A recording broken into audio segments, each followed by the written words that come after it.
Hi, I'm Mark Skirman. And I'm his partner in crime, Mark Moran. And speaking of crime, today we're going to be investigating some stories of crime and punishment in the U.S. Weird stories. And this weird story comes from one of our viewers. It says here that this is an actual tape of the ambush of Bonnie and Clyde in 1934. Well, let's take a look at it. Pop it in. Jeez.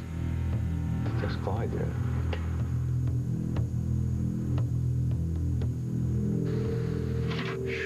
Who sent us this? It says here that this is from the organizer of the world's only Bonnie and Clyde Festival in Louisiana. We know Bonnie and Clyde are the world's most notorious gangster couple. But is this tape for real? And why is there a festival to celebrate this murderous duo? Sounds like something we've got to see. So we're headed to Ghibsland, Louisiana.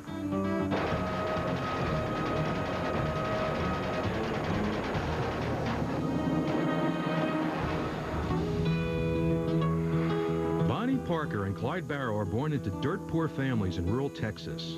They meet in Dallas in 1930 as the Great Depression is destroying lives across the country. Desperation is at an all-time high. Some even eat boiled rats for dinner, a dish they call Hoover Hog. Clyde is 21 and a petty thief. Bonnie is 19 and waiting tables. The couple falls in love. They both want to escape and they want adventure. They find it in a life of crime.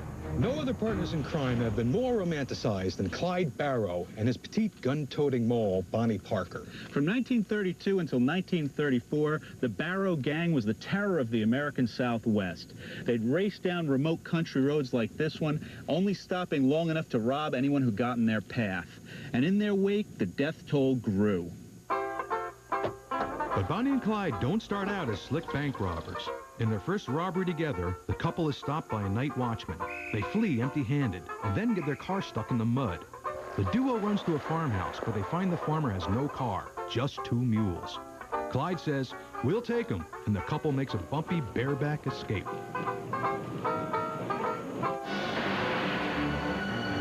They get better fast. They rob banks and armories from Kansas to New Mexico. The FBI isn't a force until 1935, so Bonnie and Clyde hit border towns and slip across state lines where local cops can't follow. Their getaways are not always easy, and in 2 years, the Barrow gang kills 12 people.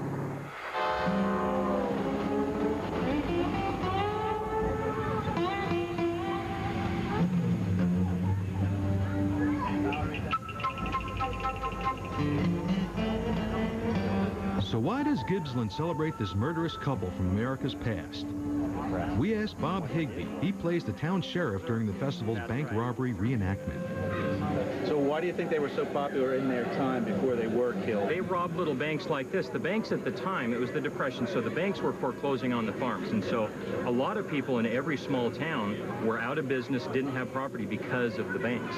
So if somebody comes in and robs from the bank, they're rooting for them.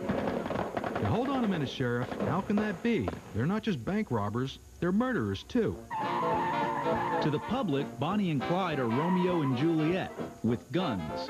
Bonnie is a poet who loves the color red, the color they leave most places they visit. She adds a feminine touch in the male world of 1930s gangsters like Dillinger, Machine Gun Kelly, and Al Capone, to name a few. Scar. It's the Bonnie pose. The couple's MO is simple. Bonnie waits in the getaway car while Clyde holds up the bank. They never actually rob a bank in Ghibsland, but this Bonnie wants to join in the action anyway. For the people of Ghibsland, a Bonnie and Clyde-style bank robbery is fun for the whole family. And it looks like the show is about to begin.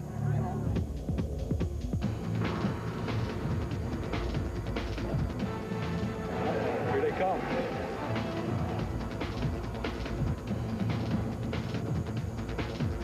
Hey, I think somebody's robbing the bank. Who do you think's going to die first?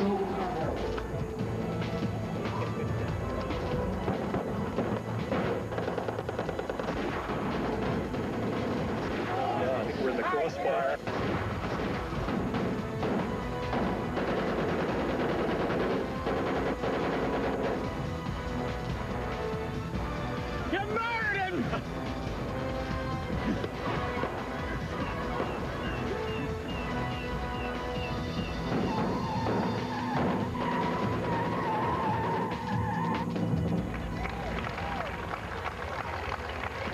Let's make sure he's really dead.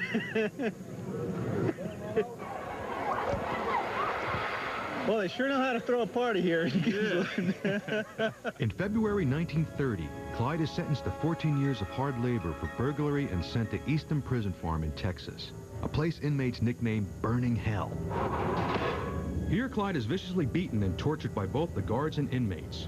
In a desperate attempt to get out, Clyde gets a fellow convict to chop off 2 of his toes with an axe. He gets a pardon, and he is released in February 1932. He vows to die before ever being locked up again. Bonnie and Clyde are reunited, and the Barrow gang robs and shoots its way across the Southwest, fueled by Clyde's fast driving and his refusal to surrender. We know from the tape how the story ends, so let's meet our Ghibsland outlaws before they bite the bullet. I'm Clyde Barrow. I'm Bonnie Parker. Now, how do you think Bonnie got mixed up in all of this crime life? She was looking for something to cling on to. And when Clyde came along, he was very different. He dressed really nice. Very dapper. Yes. Do these two know they're acting? Yes. She was in love. Absolutely in love. Bonnie never leaves Clyde's side, but she has no illusions about their life of crime. Although it's believed she never killed anyone herself, in a poem she writes, "They don't think they're tough or desperate. They know the law always wins. They've been shot at before, but they do not ignore that death is the wages of sin." Now, you come here every year knowing that you're going to get killed. But oddly enough, they kind of knew they were going to get killed, too. I mean, they referenced that toward the end. They were visiting their families and kind of saying goodbye. What do you think kept them in the life rather than just saying, okay, you know, enough? Well, Clyde never wanted to go back to prison. That's the main reason he was running. The couple grows more desperate as the cops close in, catching or killing members of their gang. Clyde's own brother Buck is shot through the head in a massive police raid in Missouri in 1933. The outlaws fight to keep him alive, but he dies 10 days later. So this is how a small Louisiana town celebrates Bonnie and Clyde's killing spree. We hear there's a man here who has some close ties to the tape we got in the mail. Well, as far as that, yes. Things are about to get really weird in Ghibsland.